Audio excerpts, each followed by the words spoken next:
There's a private chat as well, I think. All right, and we're live. So guys, welcome to the JPES Tutoring YouTube channel.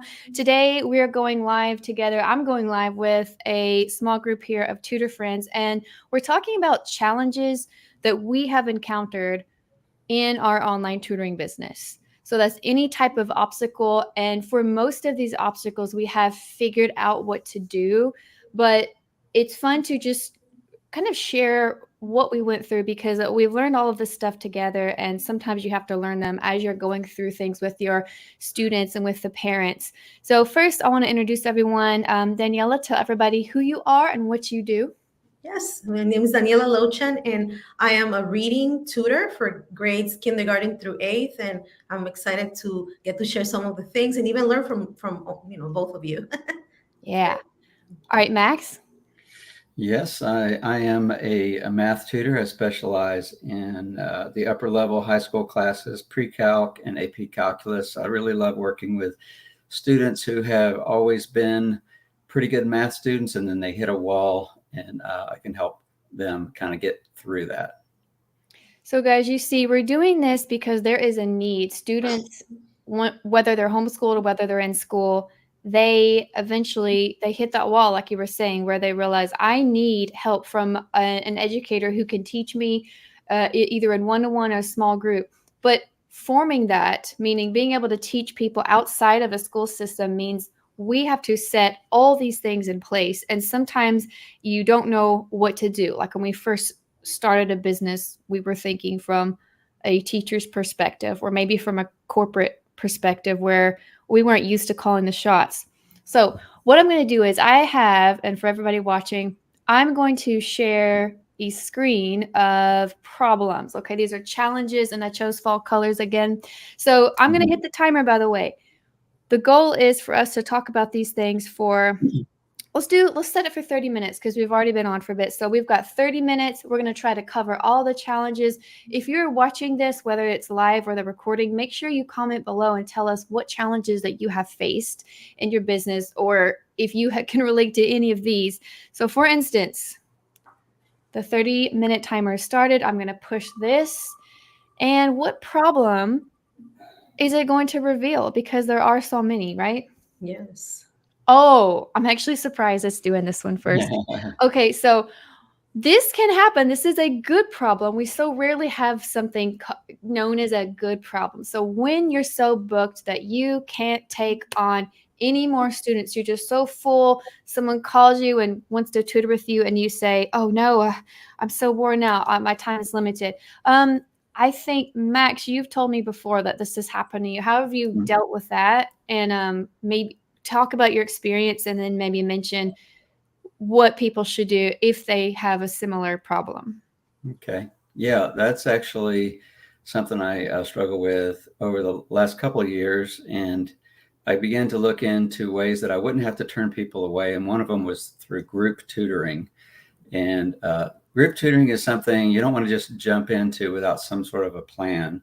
So what I did was I set up and blocked off parts of my calendar that were only going to be used for group tutoring. I didn't book any one-on-ones there so that I would always have a spot for somebody if they came in. So somebody came in, wanted pre-calculus help. I've already got a pre-calculus class set up for them, and I don't have to turn them away. So that was part of the motivation. I wanted to help as many students as possible, and in a small group, I could help more students. And then the other thing to do would be just to find a good tutor that you trust and work with and refer them out. That's incredibly important too. That's why we want to make sure we keep in touch with at least tutors who teach what we do, and also maybe the grade levels below and above. Like if you're math, but you say, well, I don't do elementary, it's good to have a couple elementary people like on call, or a quick email or Facebook message, and also people older than you. And then also sometimes, like if it's for ACT, they want you to help them with math. And sometimes they'll say, do you know anyone who helps with English? Yes. Daniela, have you ever been overbooked, or at least so full that you thought, I need more help? Oh, yes. Yeah. So when that started happening, I mean, for a while, it didn't happen. And then when it did, it was amazing. Like you said, I'm like, oh, excited. But with the way how I saw it, I didn't go for group tutoring. I tried hiring other tutors. So I found that was helpful because I did want to continue growing, but not add more hours because I'm homeschool mom, and I also wanted to be able to take care of my family. So I started to look for tutors that would be interested, that are passionate, that kind of have the same vision that I do when it comes to teaching kids how to read. And then I started recruiting some people. But when people come to me for a subject that I have tutored in the past, but it's not my strongest area, or I really don't want to work in chemistry, high school English, I will refer them to another tutor like one of you, Jess. I'm always reaching out to you because again, I know like that's what they do. So I'm kind of like sharing, sending students, but also growing with having tutors along my side. As a team. See, it's so good to be able to share information because we go into this not wanting to be cutthroat and selfish and saying, well, I'm overbooked, but you know what? They want me, so I'm going to take on more. You're going to burn out. And also, I think sometimes when you are fully booked like that, it is seasonal. It doesn't continue. So we learn little tricks like blocking off the calendar. It's a great idea. Little things we can do. So maybe I'll type this in the chat, like block off a rest period in your calendar. Let's see if I can get that to come up. And a rest day, take a day off. Like when I first started, I didn't feel like I could afford to take a day off, but you have to, or you will burn out. Yeah, and we could probably have a whole video about talking about managing finances and all that, because that plays into feeling like I have to have as many hours open as possible. But when you block off anything, whether it be a rest period, could also meaning I'm catching up on lesson planning or I'm catching up on house chores. It just means this time, no matter how many people are requesting my help, this is my time for my own sanity. Because it is tempting to just fill up whatever gaps you do have, and then you sometimes end up regretting it because you want to bring your best self to your students and not your awful, exhausted self, which can happen from time to time. All right, let's go back to the wheel and let's see what other challenges we're going to bring up. So I'm removing the previous question. Let's see what is coming up. Oh boy. Okay, here we go. Right. Okay. This has happened to everybody, no matter how great of a tutor you are. When you have oh, by the way, that was a mistype. Sorry, I'm going to hide that. But when you have a student no-show, so let's do this. So when we have a student no-show, who would like to go first this time? I guess Daniela. Has this happened to you? Okay, yes, it has. So the way how I usually do it is, if the student hasn't shown up, right, I do message. They don't respond, I call. They haven't picked up the phone call either. I will wait about 15 to 20 minutes for 1 hour session. And when I see by like 20 minutes the student is not there, I will just send a text usually, and letting the parent know that I waited until this time and I hope everything's okay, because you don't know, like something could happen. So I hope everything's okay. Please do reach out to me, when you're able to. And then sometimes it could be days until I hear from the parent again. Oh. And the way it is, I do have a policy. So that's kind of like the way that I have been able to deal with this, is to have in my welcome packet something that says that they need to let me know in 24 hours if they are canceling this session. And if they don't, then the class gets charged. I do use TutorBird, so there is that option, right, to kind of say that. So I usually will do that. If I don't hear from the parent, I will charge the class. But if they do reach out and say that, there was an emergency, that the child, something happened or whatever, like something that really was an emergency, I will change that. I will not charge the class because things do happen. But if it's something like, oh, I fell asleep, which has happened, I forgot, then I charge for the class. I'm sorry. I've had to, I don't like it, but yes, I find that people tend to be more careful when that happens once, and then they kind of really do show up when the next situation happens. It is a relief when you have a parent who says, I'm sorry, just charge me for that day.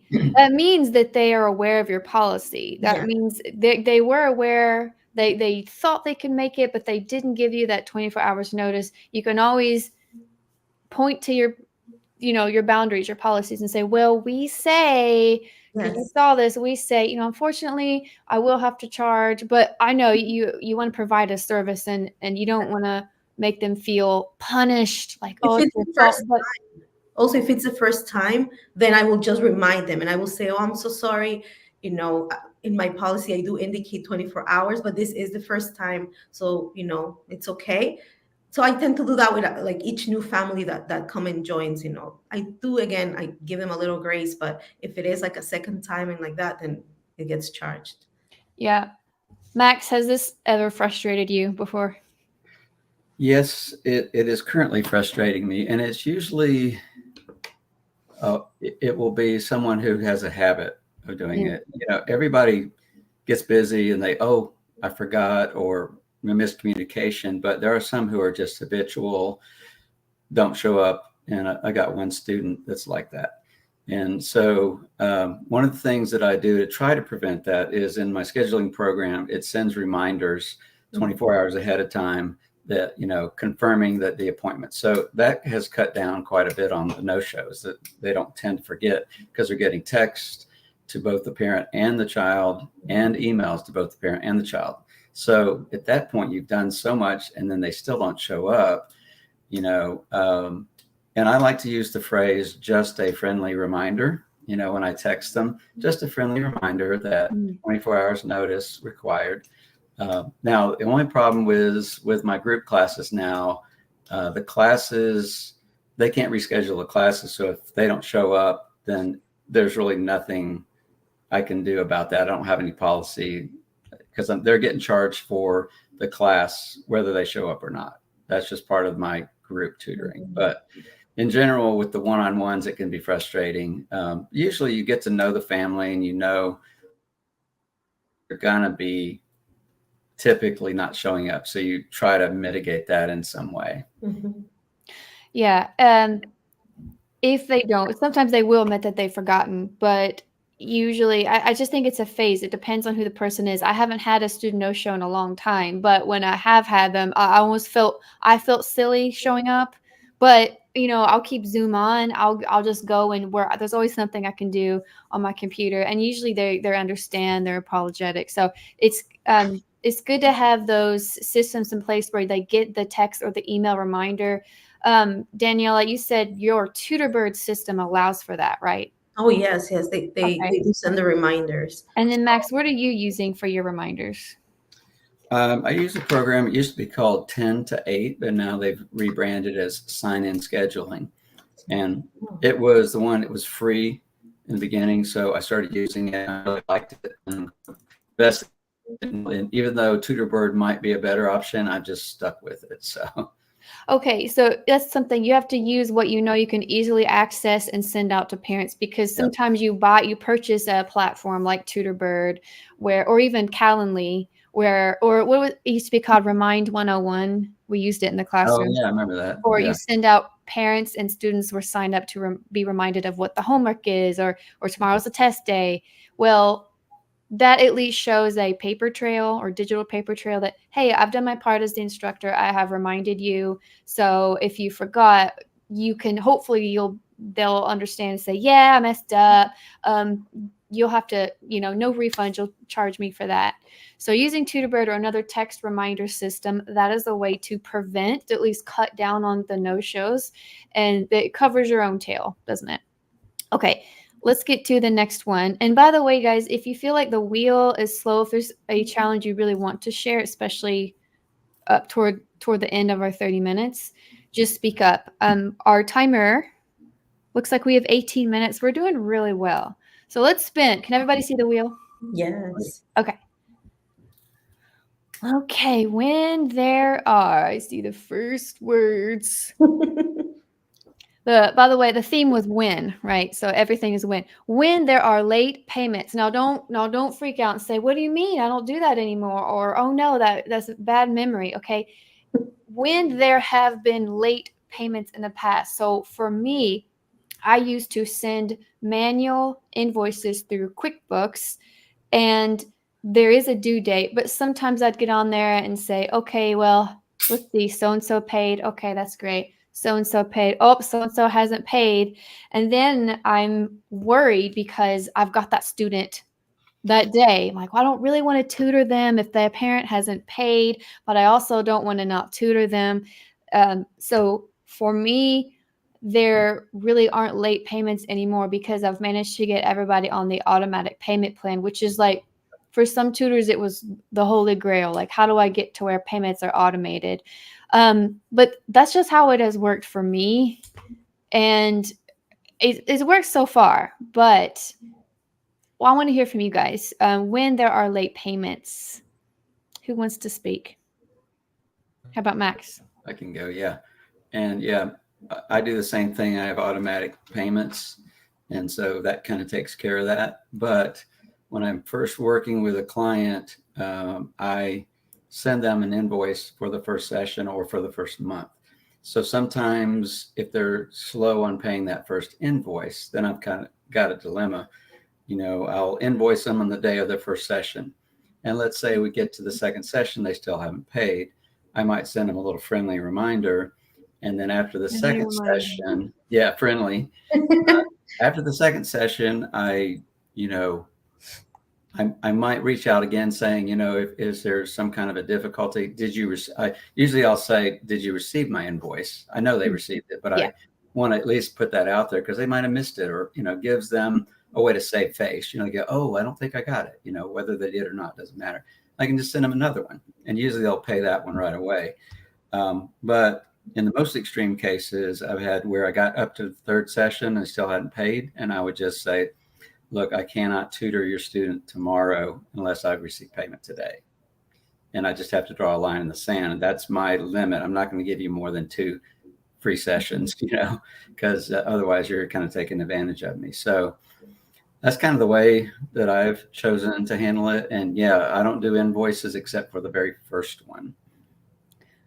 When I've done invoices, like the first automatic pay, because I promise everyone payments go out at the beginning of each month, unless you're paying bi-monthly, which I do have one person who does that, but it still works automatically. So right, that first person, sometimes like that first invoice is awkward if they start mid-month, when I'd rather them pay before we ever have the first meeting. I can still go in and I let them know, hey, I have your information. I mean, I can't see all of their private information, but they have filled out through what do we call it? The secure automated payment through Stripe. And so I can go in and say, hey, I'm going to charge a card for this first one. The next one will come out on the first of the next month, and that works. So, Daniela, tell me about late payments that you had in the past or that your clients had. Yeah, so I guess I have to learn from you, I think from the other live, to just get everybody on the auto payment, because I still do. I mean, it has helped the fact that it's automated, like the invoicing happens automatically, but people still, have to come and pay individually. It doesn't happen automatically. Only a few have opted for that option, and they're amazing, right? It just happens by itself. But I do have families that want to pay weekly. And what helps me is to have a late payment fee, right? Because that has kind of really gotten rid of also my late payments that were happening, just people not paying on time and waiting a few days, waiting a week.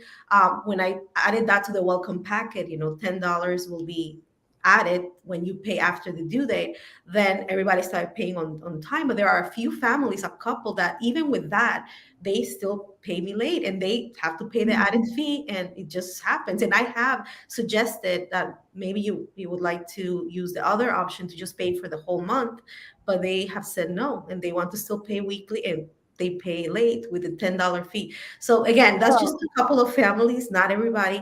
But I think that my next step, as I had told you, is to just get everybody on the auto payment, right? Just to that's, I think, the best for everybody. I just haven't taken that step yet, but thank God, because of that late fee, it's working okay for the most part. Okay, the late fee, yeah, because nobody likes a pesky late fee, but it is interesting that the people, like the ones you were talking about, have just put up with it. Yes. Everyone has their own way of thinking. It's gets back to the question of how people think about their finances and how they stay organized. Max, were you going to say something? I was just going to add one caveat, is that when I say automatic, for me, it's kind of pseudo automatic, because once I get that first invoice, then they understand, and it's in my policies, that they will be charged automatically, but I'm actually doing the I'm sitting down and I'm charging each card individually. I tried the subscription thing, but then I would forget to undo a subscription. And when somebody left and they get charged, I can't keep track of subscriptions, but I can sit down and charge each person, and it's kind of fun. It's Ah, payable. you Give me have the the money. power. That's, oh my gosh, that's hilarious. Calling it fun. Well, okay, so we need to talk about, automatic payments versus invoices versus getting. I haven't paid in cash like when I first started the business. That can be another topic because I feel like everyone has some type of experience with that. Okay. Actually, some of the more difficult topics for me have not quite appeared. Oh, I see the word struggle. Yeah. Let's see what it's going to be. Okay, so you may be wondering, what do you mean? What do you mean by this when you struggle with payment boundaries? Okay, so let me explain, and then you guys can chime in if you've got this. So I have most of my students are individuals, meaning I right now only have one set of siblings. Okay, when parents are paying for siblings, suddenly that gets a lot more expensive because So Yeah. sorry. was Oops. that an alarm? That happened to me the That other was the like alarm. I'm so sorry. Go ahead. I went live Okay. it was when I was going live by myself, thinking that my parent Facebook group, and we got those awful, like, whatever those things are, those, Yes. I don't know what they are, but it was loud and I had to pretend like it didn't scare me when it did. So, all right. So payment boundaries. Like I said, I still like to think of, okay, the payments all come in at the same time so that I can just glance and check it and know that, okay, everybody's worked fine. No one has a card that's expired, or everybody on the calendar has paid.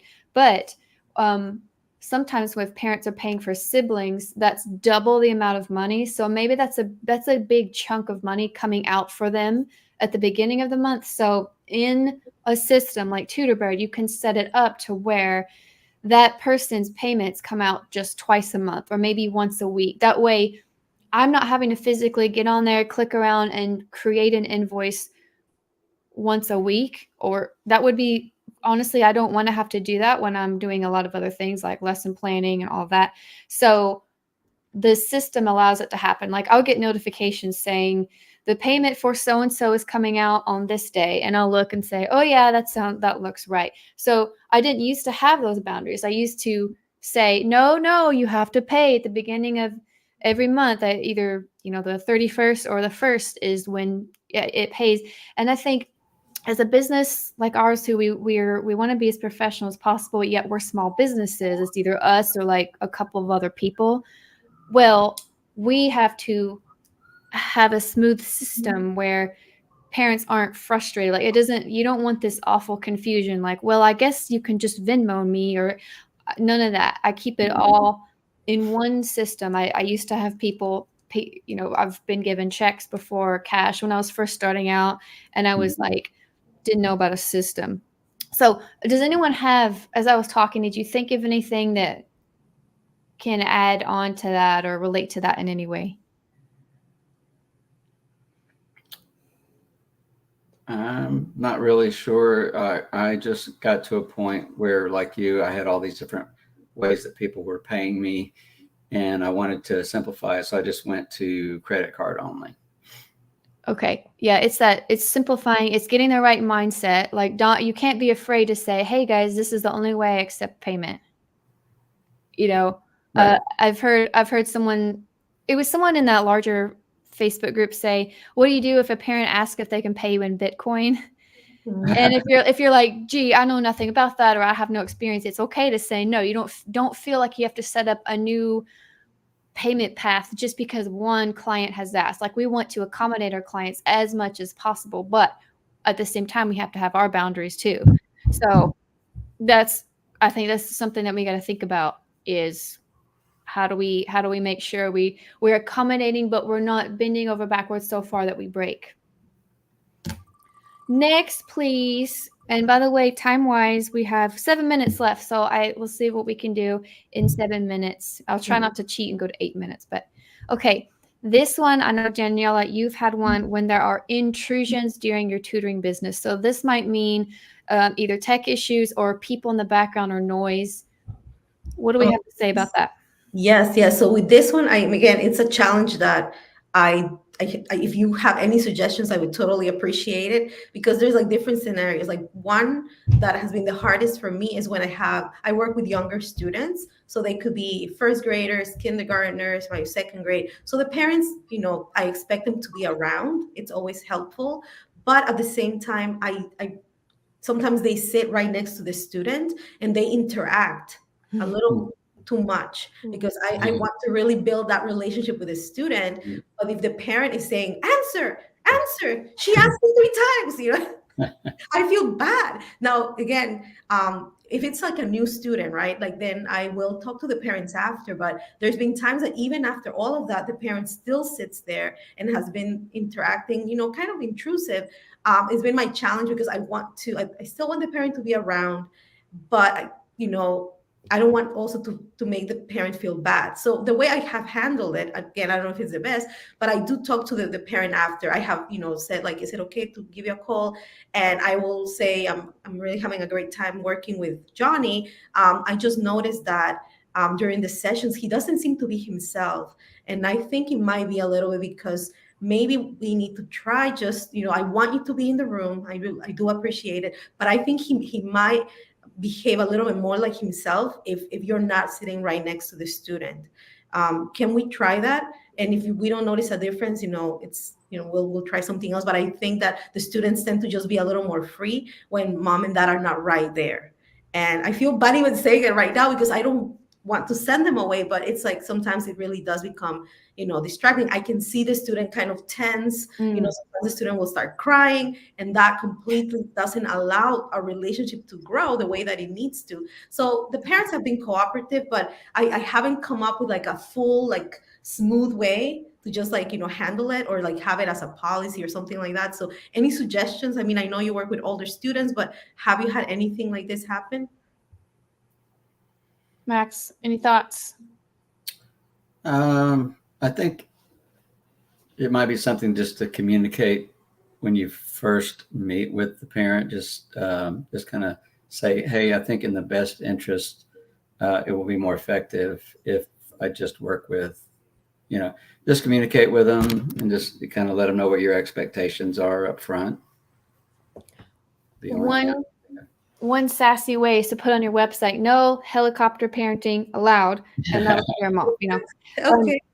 Sometimes, yeah, sometimes you want the parent there because I've had a younger student before where, let's say, here's my microphone. Like if when they're so little, they don't fit in the chair like the family office or whatever. So they'll talk to you, and then they might they I forget how kids move around a lot, like wiggle. I'm Yeah, like, why are they moving around? yeah, Well, suddenly their little voices, Sunny, and I'm like, hold up, I can't hear you. Come closer, come back. yeah. And I've seen the mother like push the child closer, and then they start to fade back. Like you're here. Yes, but yeah, I guess it'd be really intrusive if a parent is giving answers. That would be bad. I mean, maybe sometimes the parent wants to learn too. Like they wish they could have learned that way, but how to handle that? I guess this isn't like the perfect answer, but like what Max said, when you get it's like you learn what to do for the new people who come in. So anyone new who comes in, say, here's one point I want to make sure that you may be present, but no talking. Yeah, it's hard to word it to adults because just like as a Yes. teacher, we end up accidentally treating the adults like kids sometimes because they may not be aware of something, and you Yes. have to teach them something. Yeah, that's why Um, it's kind of like it's to me, it's gotten so where it has to be like by a cases, like I have to kind of wait and meet the family because I have had parents that were amazing. Like they sat there for every single, let's say I had a student for a year and the parent was literally there for every session, but they didn't speak. They would like prompt, like if the kid was like looking away, they'd be like, okay, look away. But I can't even hear them because with Zoom, I think it cancels the noise. So I wouldn't even hear anything. I would just notice the kid getting back, to see me. So it would work fine. And then the parent would be able to follow up and say, thank you, that thing you did, that was amazing. I'm going to use it too. So there's a great place for that. But it's only when I notice that the student is really not behaving the way that that I know them to be when the mom sometimes walks away to take a phone call, and I'll notice the kid kind of like, ooh, like now they're free. So when I notice that, that's when I have said something, for the parent not to be right there next to it. But even with all of that, it's a little bit like, I don't know, to just find the right words without insulting the parent, something that I'm still struggling with. But so far, it's been okay with the families. It's okay. Some of these challenges that we have, we're still dealing with, and we get better at dealing with them. But unfortunately, that means going through the experience, the enduring it all. Max, Yeah. what kind of intrusions have you had? So I don't have the same issue because my kids are usually older, and they usually, at least a lot of them, will control their own intrusions. They'll make sure that dad's not in the room, but I do have tech intrusions sometimes. That happens quite a bit and my internet connection can be kind of spotty at times, and it'll come up that dreaded, your connection is unstable. And so I have my cell Worst. phone. Cell phone is right next to me so that I can switch over to my hotspot, and it's rock solid, even though my regular internet is spotty.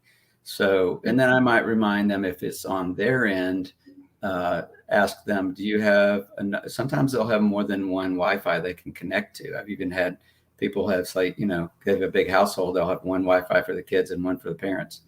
It's kind of interesting. But they're used to dealing with those kind of things, and if they want to learn, they'll figure out a way to kind of make it happen. It's always terrible when you say, "What? Sorry, I didn't hear that," because there was a delay, and it just happens. And sometimes you have to tell the parents or ask them, "Hey, what's going on with your Wi-Fi?" Or they should know when they start with you that they hopefully their Wi-Fi, they feel like we can we can tutor online with them easily because there are big internet people, they use it all the time. But yes, sometimes there's just a disruption, and it's good to have that plan B, like you said, using your phone as a hotspot. I bet some of us haven't even thought of that because we panic in the moment. We say, "Oh, well, I can call on FaceTime. Oh, wait, you don't have a cell phone. Okay, go get your mom. Okay, da da da." If you just have a couple things in place for that, Hmm.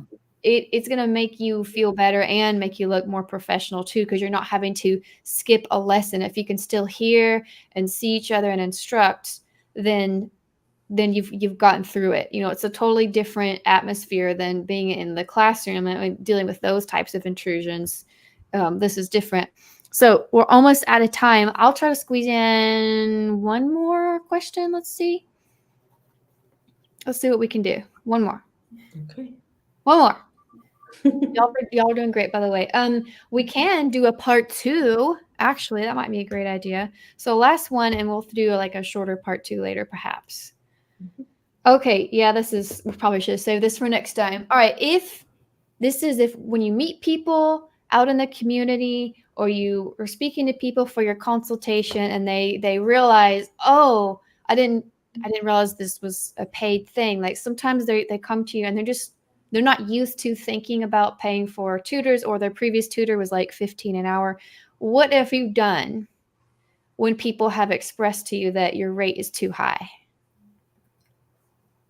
About Danielle, I want to go first. Okay, yes. So I have had a few times, thankfully, not a lot. So I'm thinking like of the moments when people have expressed that, or right, like they're looking, oh no, I'm really looking for like a tutor that will charge 25 or something like that. Then I would say, like, if it's somebody that called me because they found me on Google, right? I will say, you know what, I understand people have different budgets. You can go and find tutors in different ways. There's Wyzan. I'll help them. I'll say, if you're looking and you really can't afford, anything else, because it depends like how the conversation is going. I really want to make sure everybody who reaches out to me, that they leave feeling better, feeling helped in some way. So if I know, some way, I'll tell them. But when they are like talking about myself, I will say, my fees really represent the way that I'm able to help your child. I'll explain the value that I bring. I'll tell them, the students that come to me usually have a really hard time with reading. So whatever, I'll kind of make it personal, and I'll say I have been able to help students go from really not being able to read at all, and they become confident readers. When you're part of Accelerate Tutoring, you also get access to iExcel, you get access to Reading A to Z. So I'm able to provide all of these things so that the tutoring goes beyond just myself. Like you get help even outside the classroom. So it's a lot of different things that are happening that are going to make this the really good experience. And I don't think all the tutors out there are providing something like that. So if you would like to try, let's go jump on that free assessment, and then the parents usually do. So again, it hasn't been a lot of times, thankfully, when people come there, they're okay with it. But yeah, or I actually have had people say that I'm charging too low. Then you say, "Oh, well, if you want to pay more, I can open that Yes, door for you." yes, I did have a couple of people saying that. They were like, "Oh, this person's charging 150." So then I'm like thinking, "Huh, should I switch?" But no. You have to do what's best for you when you're ready to, but yes, Mhm. the more you offer, the more you can explain. You say, "Well, I don't just charge that because I feel like it. There are reasons for that." What have they said to you about your rate, Max? So one of the ways I kind of deal with that is I publish my rate on my website, and before I talk to them, I direct them to my website. A lot of times they want to do that anyway because they want to learn, kind of get a feel for what I'm like and things like that. And so if they know the rate ahead of time and it's too high, then they just won't contact me. And so I don't waste their time or my time. So the ones that actually do contact me, if they've been to my website, they know what they're going to pay. In fact, they don't even mention how much it's going to cost. But I do get that question, like in general public, when you're out there and somebody will ask you, "What do you charge?" I hate that question Mm. because you don't want to be in that position of being shopped around as a commodity. Like let's go find the cheapest tutor. Oh, you're really expensive. Um, but I like what you were saying about if you can say, well, there's a reason for that because I get really good results, and here's what I offer that other tutors don't offer. So it's kind of like comparing, a really fancy sports car to just an average car. You are going to give them much more for what they're investing. We Yes. Not do that. let's use the word investing too, and not what's this going to cost. Well, you're going to be investing this in your child's future. I realize how much we actually go over in our lessons, just 1 hour with a student, and it'll fly by. And let's say we're reading an Edgar Allan Poe story, but actually they're getting all kinds of practical life knowledge too. Because when you read something and discuss other topics in the real world, in current times, come up, and you discuss that, and before you know it, you've realized I've poured into this student, or more things came up because they'll say, "Oh yeah, that reminds me of that other thing we read when this other thing happened, this other thing," and then you realize they've been investing in me, and I'm giving it my best because I'm excited about this. And so it's like when you feel like you're giving too much, I guess maybe you should raise your rate. But I know that's like a head and a heart issue. Like how am I ready for this? So the timer did go off. I just stopped it because I didn't interrupt you. So does anyone else have a comment about challenges? Well, I have a question, because I mean, I like one of the things like Max mentioned. I used to put my price on the website because I said, if people go and they see it and they don't like it, they move on. But the only thing is then it kind of goes depending on how you decide to raise your rate, raise what you charge.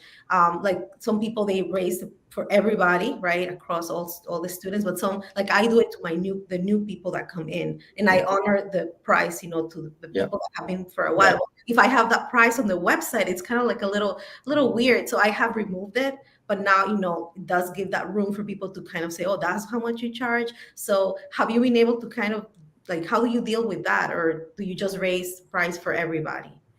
No, I keep the price the same for my current clients.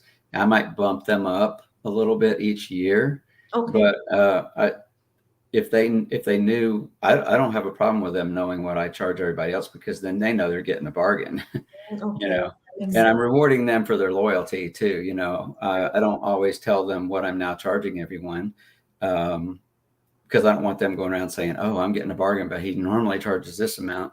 Um, but still, at the same time, yeah, I don't want to punish them. I'm not going to give them a big Mhm. jump. You know, I'd rather just let them know they're getting a lot of value, and they're getting more value as each year goes by. So, and they're more than willing to pay an extra $10 an hour each year. You know. Mhm. That's a good idea, though. They get to see, oh, I'm getting a bargain. I didn't think about it that way. Thanks. Yeah. Yeah, nice.